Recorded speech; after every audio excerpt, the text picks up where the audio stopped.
All in favor? Carried. Moving on, we have now we have Mayor Eisenberger. So to get back to a motion, that I'm going to move that we ask the Governance Committee to have a look at the mandate of GIC in terms of the broad content of the agendas that we're seeing on a regular basis, this being a prime example of that. So we have, and that'll be my motion. So let me deal with the motion first, put it on the table, and then let me just briefly speak to it. I mean, you know what, one of the challenges we have is we have now shrinking committee meetings. You know, some of them are an hour long or less, planning a bit longer, but not a heck of a lot more. And we have an ever-expanding General Issues Committee where we're in the decision-making process, and after 7, 8, 9 hours, and you know what? That is not good form in terms of making, you know, well-informed and focused decisions. So I'm hopeful that we can have a look at it through the Governance Committee to come up with a rationale that at least apportions some of the issues that can be dealt with at committee as opposed to all at GIC, which is kind of where we're heading. So that's my motion. That my intent is just to streamline the process so we create a bit of better balance between standing committees and General Issue Committee. All right, thank you, Mayor Eisenberger. Now seconded by Councillor Ferguson, and we have Councillor Farr on the issue. And if we can include, and I totally support this, if we include looking at maintaining, if it turns out that the mayor is successful with the motion and staff or governance comes back and says, you know what, we can't really say that any of these items shouldn't be, they're all in the right place. They all need to be at GIC. Maybe we should look at where we can end the day and always keeping available after a GIC an open window of time to continue on, so we could have the break overnight and come back and finish. And I think some other municipalities do that. I'm pretty sure Toronto does for some items. So that's another opportunity to keep our schedule. When we have a GIC, we have a 6-hour window the next day that we keep open if needed. And I threw you to the clerk. Is that something we've looked at in the past? Through Mr. Deputy Mayor, I'm not exactly sure if we've looked at that in the past. You just have to keep in mind when the Governance Review Committee is looking at it that right now the meeting that happens today, I have tomorrow to finalize this report one day, because then it goes into the printed agenda Friday morning. So if you're going to do that, we may need to move GIC Mondays to an earlier day, or the reports will go to the subsequent council cycle and not necessarily be approved immediately following. So you have to keep that in mind. That, and I'm sure there's a number of other things, but it's so late in the day we can't come up with all these great ideas. So I very much support what's before us, and I look forward to a report back from Governance Committee on some of the ways we may be mitigating these issues. Okay, thank you, Councillor Green. Thank you very much, Mr. Deputy Mayor. And I'd also like to just add to look at the possibility, feasibility comparators of what scheduled lunch breaks look like. I would happily give up anything that we have for an hour-and-a-half window to recess, convene, and have a better frame of mind when dealing with issues, because 8 hours straight, you get squirrely. There's no way around it. So I wouldn't mind to step out and get some fresh air. Okay, we have Councillor Whitehead and then Collins. Councillor Whitehead. Thank you. I certainly support the Mayor's motion, and I think when you go through this agenda, I always thought that for GIC, the more contentious, significant issues would go to GIC. When I look at some of the issues that came here today, one, they weren't time sensitive. I don't need to go through the agenda to identify what they are. I think everyone can see it in front of them. And so certainly they didn't have to be piled up on today's agenda. They didn't have to go through council by January. There's some budget implications, ones that could have been moved and bumped off into January. Then I take a look at some of those items. Some that could easily gone to the emergency community services. Some that could have went to public works because they didn't have that contentious citywide implication. So I'm trying to understand. So when I go through it, if you want me to identify them, I can identify them. Well, it's not. No, it's not. We're the ones that provided this direction. What's before us here today is a result of past decisions of council in regards to what should come to GIC, okay. And now we're reaping and sowing what we reaped based on that decision. And now I think it's a review to say, hey, maybe we need to take another look. because I think are issues here that clearly could have went to the appropriate standing committees. We know, for example, emergency community services, you're lucky if you go 2 hours. Public Works is much shorter than it's ever been. I mean, we're lucky if we get, well, we're always done probably before lunch.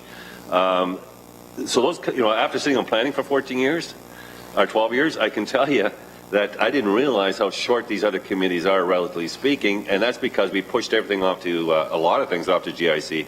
I think we need to review what those items are, what the criteria should be, so that it stays at the Public Works or Emergency Services where we can actually start fulfilling those planning committees. Councillor Whitehead, can I think in all fairness, we should just probably ask why the agenda was so full.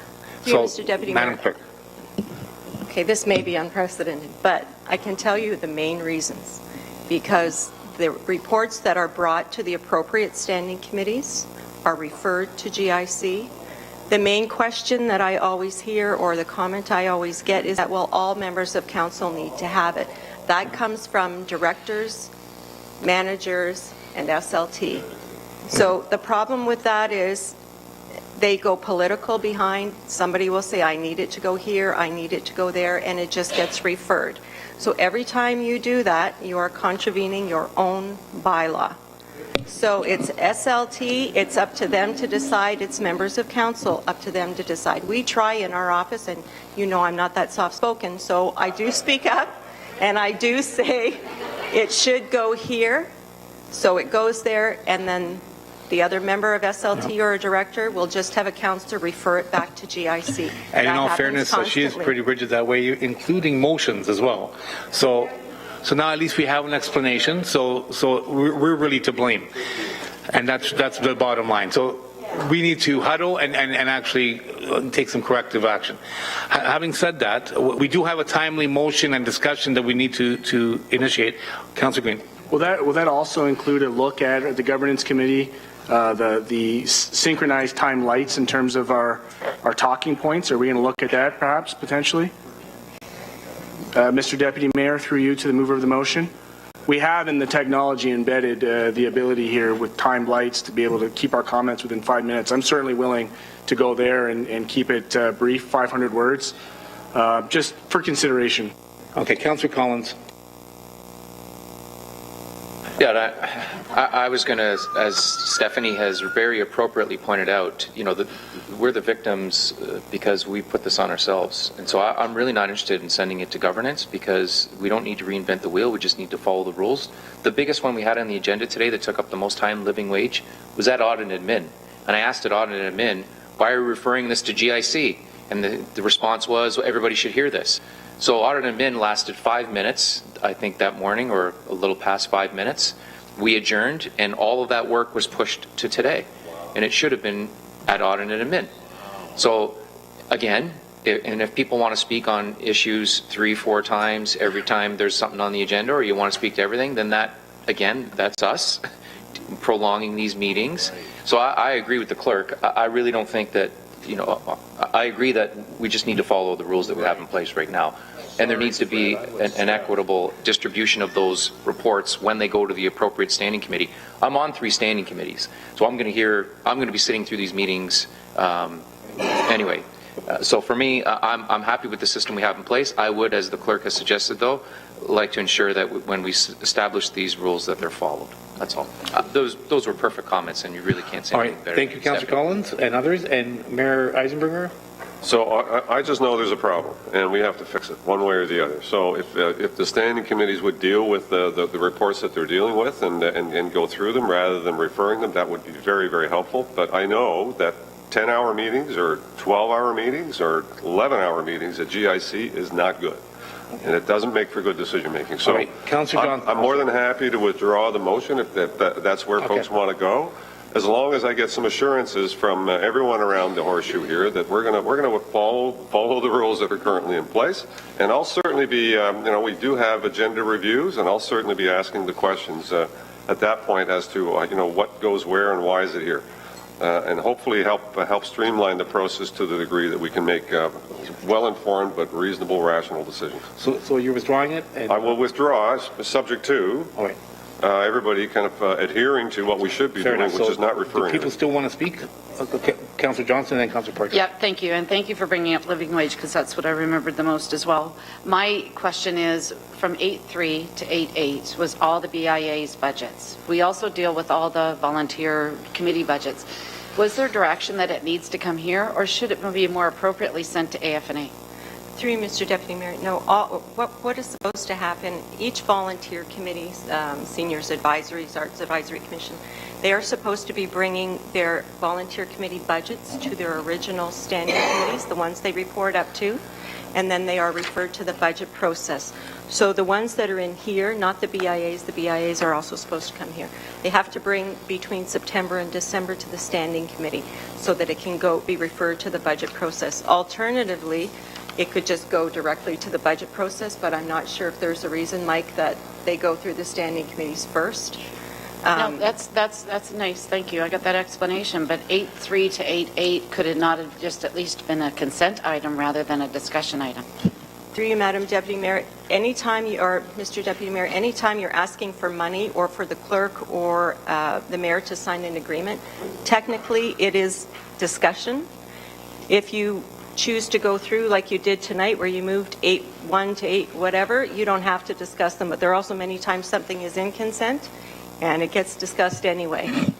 So you can just move and second them if you wish. And I understand that, but there's oftentimes I've gone through consent items and there's... Okay, folks, we're spending a lot of time determining why we spend so much time. So let's just land this plane here now. And the motion's been withdrawn. Councillor Partridge, do you really want to speak to this? Just very quickly, I just want to say that at the Planning Committee, we do not refer things to GIC. We deal with them right at the Planning Committee, and they're done. Thank you. Thank you. All right, so now we're going on to notices of motion. Are there any? Hearing none. General informations.